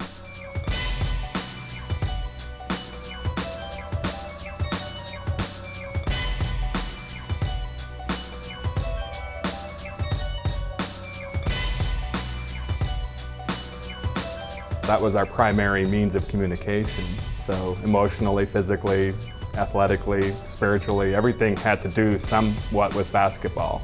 So nearly every single conversation we ever had was related to basketball. It was our way of talking about anything, so it was also our surrogate, you know. We could say, I love you, because we were talking about Magic Johnson. day after day, week after week, year after year, the way in which my friends and I related to each other emotionally, almost entirely through basketball. That everything we cared about, everything we loved, everything we did was filtered through the lens of basketball.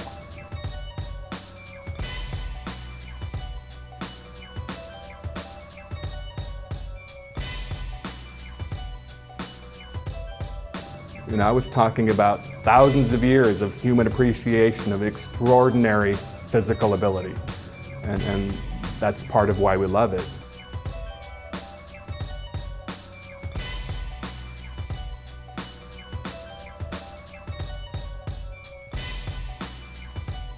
I thought the trial was a tremendous embarrassment for the NBA. For God's sake, they had the owner of the NBA team call as a witness one of the nation's fiercest anti-sports critics to testify that the NBA brought no value whatsoever to this city.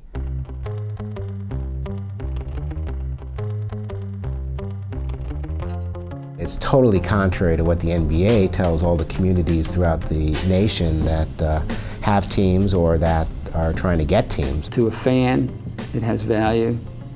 To someone who's worried about social services and how they're drying up in our community and they're not a fan, it doesn't have any value. The Sonics have value. They're worth however hundreds of millions because of 41 years of fans.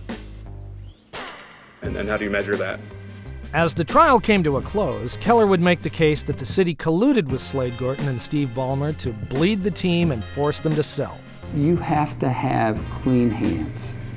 You have to be above reproach. Otherwise, it would be potentially unfair for you to get the relief you're asking. The unclean hands argument was that this was basically a big conspiracy to cost the Sonics money. It was not. It was a concerted effort to try to keep them here. What the Poison Well memo did was quite graphically lay out what was a fairly Machiavellian strategy that was being orchestrated by Slade Gorton and Steve Ballmer's lieutenants and Wally Walker to use the lawsuit to try and bleed the Oklahoma ownership group to death by making it lose money and embarrassing it in a public forum and making it so uncomfortable that they would throw up their hands and say, "We give up, we'll sell out." Poison well, those were Bennett's own words.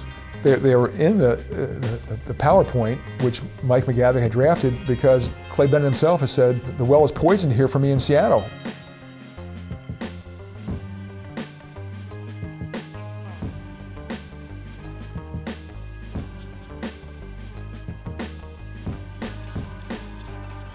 Walker refused to admit that he put together a scorched earth plan. It's absolutely ludicrous. Clay Bennett needs to keep the team here, and then it's all good. And I hope he makes a ton of money, but keep him here. We thought it could be a good deal for him. Hey, you got local ownership to take you out of an untenable situation, an expensive situation where you're losing money. So why not consider it? We couldn't force him to do anything he didn't want to do. Ballmer wasn't trying to do anything but do good for the community by coming in and putting a lot of money, much more money than Clay Bennett ever was willing to commit, much more money than Howard Schultz was willing to commit to try to save the team. So the whole demonization of Steve Ballmer was a total fiction in Brad Keller and his team's mind. I actually came up with the idea of having a diagram that was going to pictorially display Slade Gorton's brain and putting a line down the middle of it and having the right hemisphere represent the city, the left hemisphere of his brain representing the Ballmer group, just to point out the absurdity of the city's argument that the right side of his brain didn't know what the left side was doing. Clay Bennett's attorneys were far better, and I don't cover a lot of federal trials, and a lot of the reporters there don't cover federal trials, but I think the mood in the room with all the reporters was that the city of Seattle was getting schooled. But that was theatrics. That was playing to the media. When people feel like maybe they're losing, a common thing they do is say, "Oh, the lawyer on the other side is being theatrical." I take that as a compliment. While Bennett and Keller's courtroom demeanor and their questions and the drama were really impressive. On a legal basis, they didn't have much case. They were reliant on the fact that the mayor hadn't been to a basketball game, and who cares? And the media is not the decision maker, it's the judge is the decision maker. We were going to win this case by convincing Judge Peckman that the Sonics are a unique tenant and the city is entitled to specific performance. And what had happened here was you had a relationship that had become dysfunctional, both economically and on an interorganizational level, and you had a situation where the landlord was trying to enforce the lease for an improper purpose. With a 1-week break after closing arguments, the city, the NBA, and the PBC nervously awaited Judge Peckman's verdict.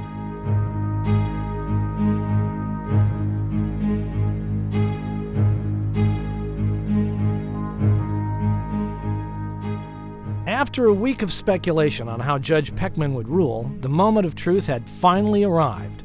But with less than an hour before the verdict announcement, Mayor Nichols and Clay Bennett called simultaneous press conferences.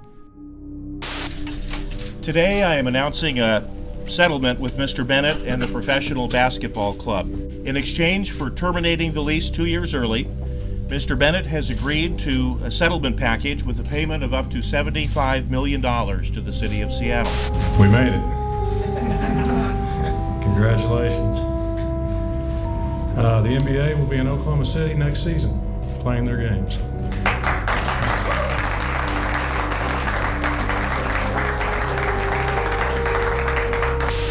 Under the agreement, $45 million will be paid to the city immediately. Our agreement calls for Mr. Bennett and his co-owners to pay an additional $30 million in 5 years, 2013, if the NBA has not approved a team to play in Seattle. The transition and the move of this operation and this team begins tomorrow morning from Seattle to Oklahoma City. I always thought there would be a settlement, but I never thought the settlement would just be us caving.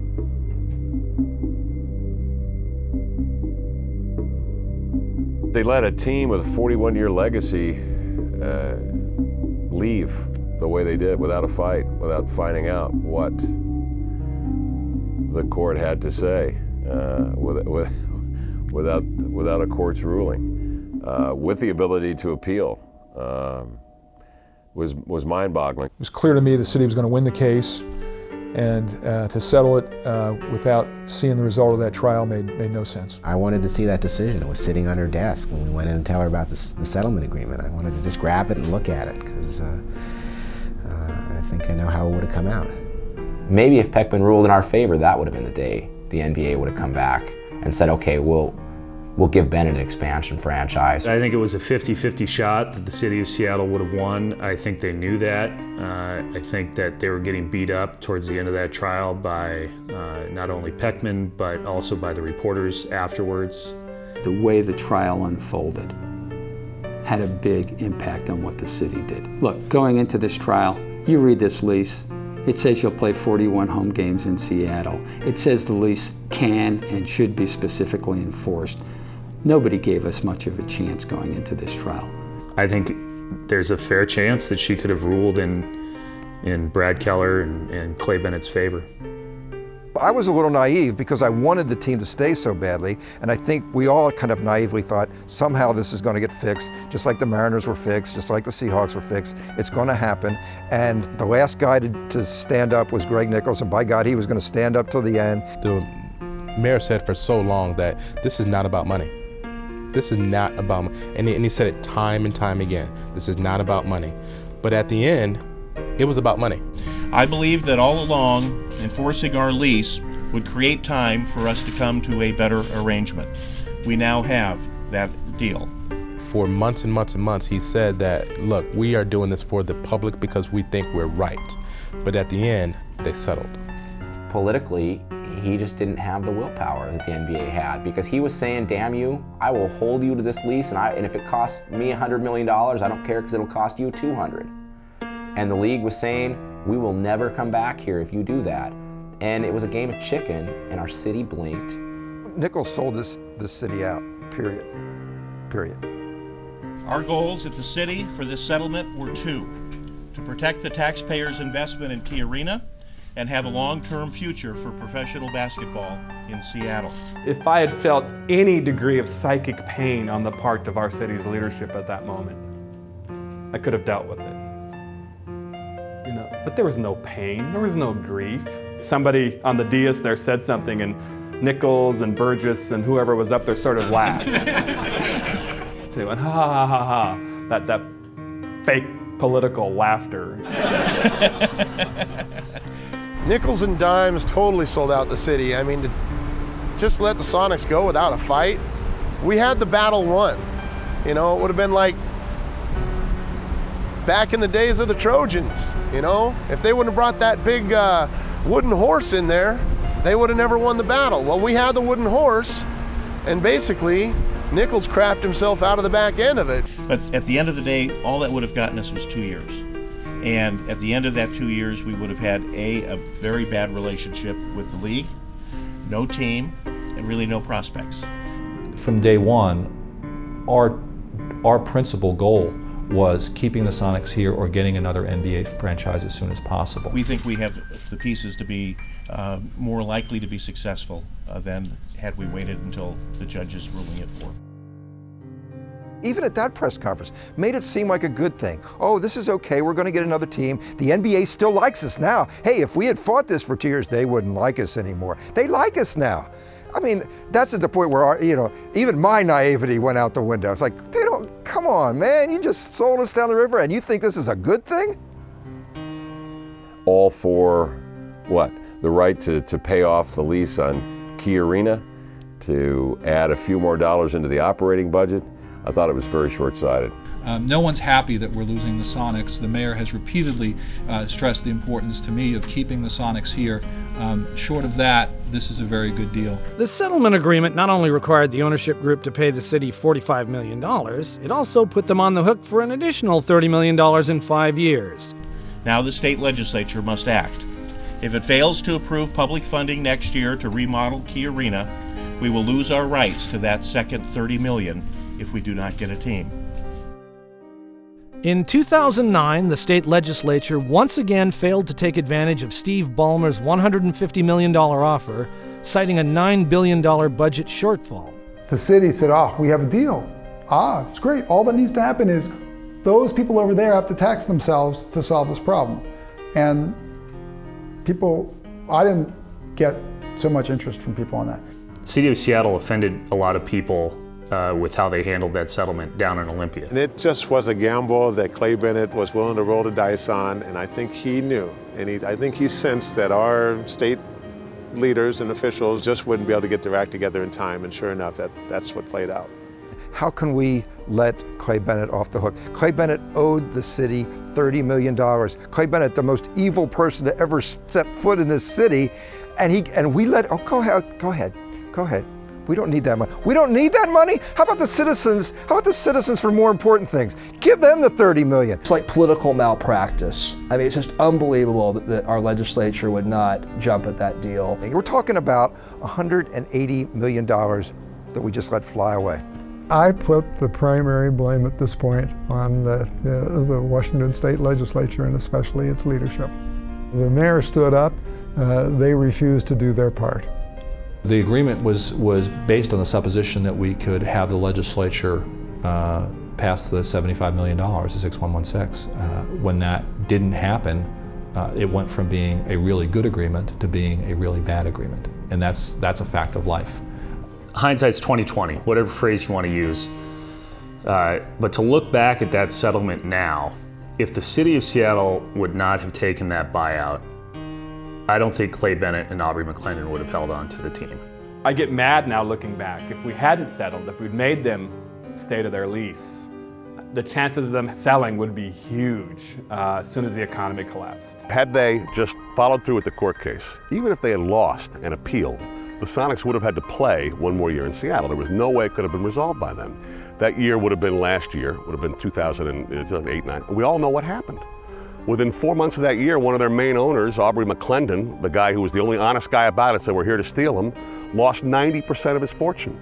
What do you think it would have been like for Clay Bennett and those guys if they were still in Seattle last year when they lost all of their found money? Aubrey McClendon lost his fortune, and he may have lost his gumption, and he was the money bags behind Clay Bennett. The decision to let them out is the reason we don't have a basketball team here. It's tragic. I mean, it really, really should have worked out differently. And so, City of Seattle, Greg Nichols are the #1 people to blame. One bright note for all you Sonic fans out there, Seattle Sonic merchandise on sale, 50 to 90% off at the team store. We're lifelong Sonics fans, and it's just such a sad day. I had to get some kind of memorabilia that'll be lifelong. Several weeks later, on the Friday of a holiday weekend, Howard Schultz quietly dropped his lawsuit, dashing any last hopes of a miracle court ruling to save the Sonics and further lessening Schultz's stature in the eyes of the Sonics faithful. I had a lot of hope that Howard started that lawsuit with the intention of, as I said, redemption, of winning this, because it was the right thing to do.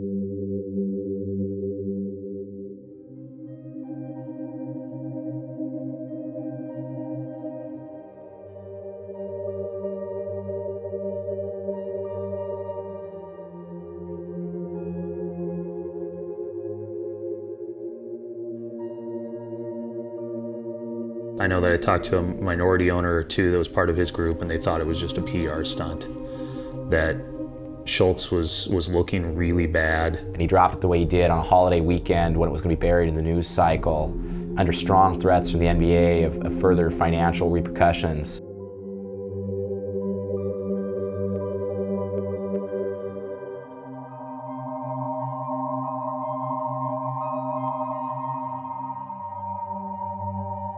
Howard and I had a good relationship when we worked together. We don't have one now, and most as a result of the way the whole thing came down with the sale of the franchise.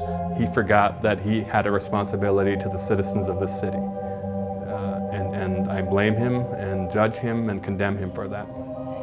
The reason we're at this table is we arrived at a place with a buyer who really wants to stay here. The 5-year plan, the public trust, don't believe any of it, because he didn't believe any of it. 5 years ago, when I sat here and was in a position to buy the team, I remember saying that I viewed this as my responsibility as part of the public trust. Part of the public trust. Howard Schultz may have referred to the notion of a sports team being a public trust, but one can't help but notice that when it came to digging into his own pocketbook to try and keep the public trust and keep the team here, he was the first person to close his wallet up, take his marbles, and go home. He was a salesman. He's a guy that can get you to buy a cup of coffee for 35 bucks. So, why would you believe anything Howard Schultz told you? But I think there was a level of personal frustration that built up that caused him to make the move to sell the team. And I think if you were to catch him on a day where he was telling the truth, he'd say he regrets it.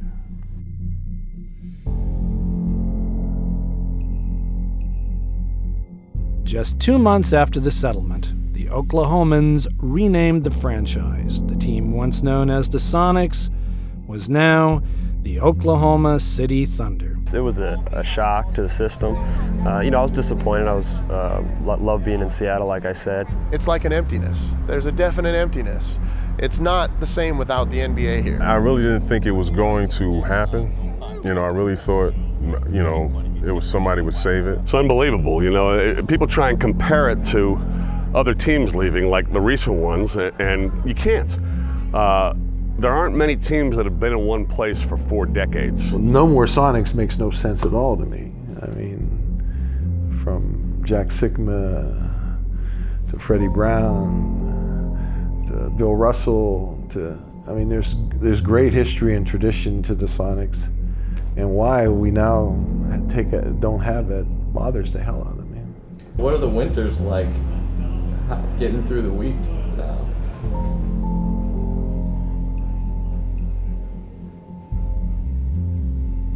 Not easy.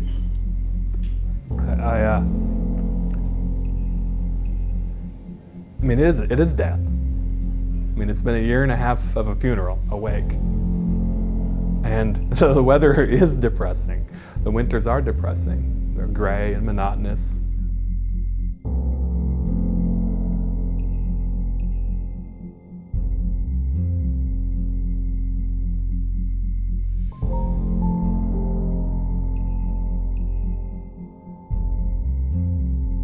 I tried to appeal to my columns and talking to people, trying to find what's the thing you love, the thing you love the most. What's that thing? And what would you do for it?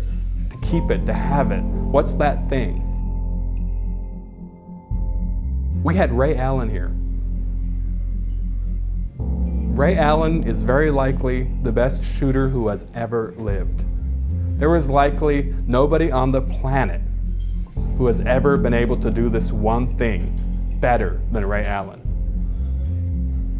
I mean, imagine that. In this city lived a human being who was better at their thing than any other human being who has ever lived. He lived here, he played here. There were 41 nights a year, 50 nights a year, when you could have gone and seen that.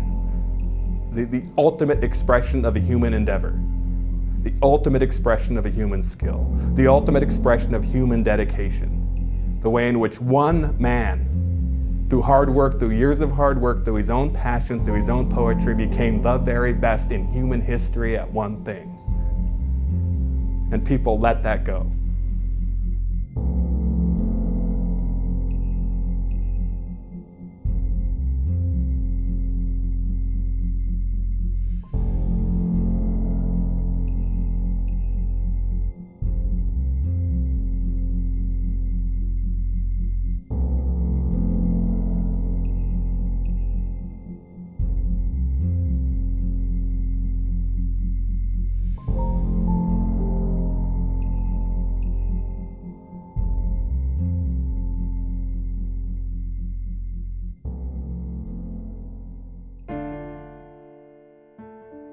I hope the team gets back here. I think the market obviously definitely will support it. They did for 41 years. Seattle has more millionaires than any other city in the country. So the resources are here, but it's not always just about money, but the resources are definitely here. Whoever wants to put the package together, I think they can walk into the towers of the NBA in New York City and convince them that Seattle needs to have a basketball team again. And I don't think that it'll be too long before another team gets to Seattle. But if we don't proactively go out and try to make it happen, I don't think that it's something that they're just going to grant us with. To bring a team back here, to get a new arena, it's hard to say what it's going to take. But it's going to take each and every one of us that do care about this team and this city to get the NBA back to do our part. I think a lot of people here and people around the league hold out a lot of hope that eventually a team will return to Seattle and that team will once again be referred to as the Seattle Sonics. The thing is, if we get a team, it's going to be somebody else's team. It's not going to be a new franchise. So, I mean, I read, I keep up, so I know who's in trouble. So we're going to get New Orleans, Milwaukee, Indiana, Memphis, Sacramento. To get a team, I'm going to have to break the hearts of people just like me, who will then have to go in front of cameras and talk about their pain like this. And that's the only way we're going to get a team.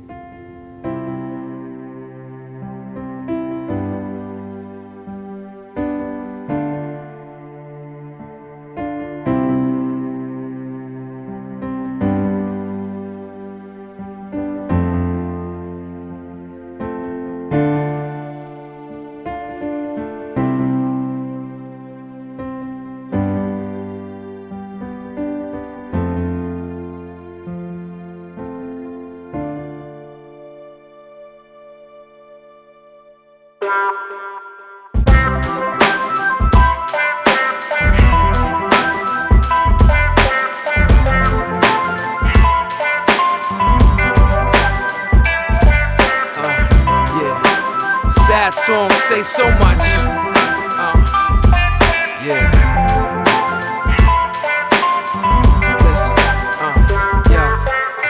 Era of iniquity is thick in my circumference. Untouched and none when they summoned up the punishment. Son sent to war for the grunt work of the government. All debts were paid on the last day of judgment. I've heard purported it's approaching with celerity. Proselytes testify with utmost sincerity. I don't think he's coming, y'all try me for heresy. But what's all the stalling for? A little more disparity? Back in the Armageddon, tell them we exhausted every option since the trade wind laid claim to caution.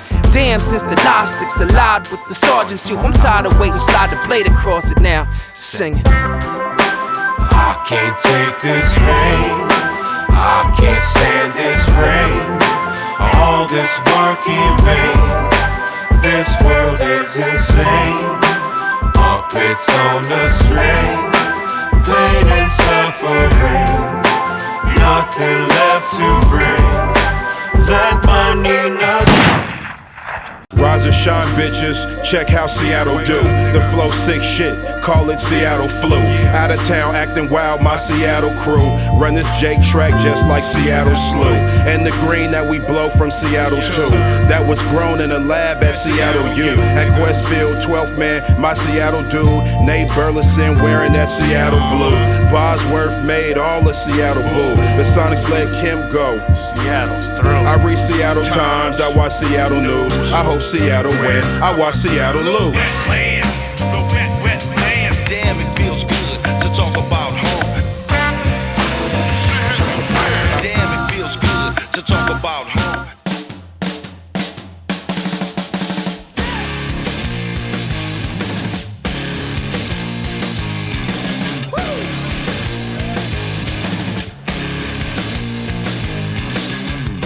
So welcome to the game, ladies and gentlemen, shout the name. Seattle Supersonics are basketball bionic. And Gary Payton was on, bounce pass up for Deshaun, and the crowd sang along. Supersonics, oh yeah. Supersonics, Not just a regular team. Nathan Miller with it. Needed three. Over to Shrimp. In the corner. Gary wide open. He delivers. Yes! Gary Payton hits the three. Ay, caramba! 15 seconds to play. Deadlift with the baseline J. Up court fast break invaders. The slam dunk terminators. Fans can rattle the roof. Nothing but net, big smooth. Five guys in a groove. Supersonics, oh yeah. Supersonics, Not just a regular team. Get up, Rain Man, and make him good. Golly, is that kid strong? Oh, it's getting weird in here. Oh, Alibaba. Nobody do the voodoo like you do. Supersonics, oh yeah. Supersonics, oh yeah. Supersonics, oh yeah. Supersonics, oh yeah. Supersonics, oh yeah. Supersonics, oh yeah. Supersonics, oh yeah. What's the Sasquatch doing now, you think? Yeah, I wonder. Yeah, out panhandling with his Sasquatch outfit on, 108-degree weather. It's very sad. It's sad, you know, a lot of people get hurt, Sasquatches, and it's not just the team.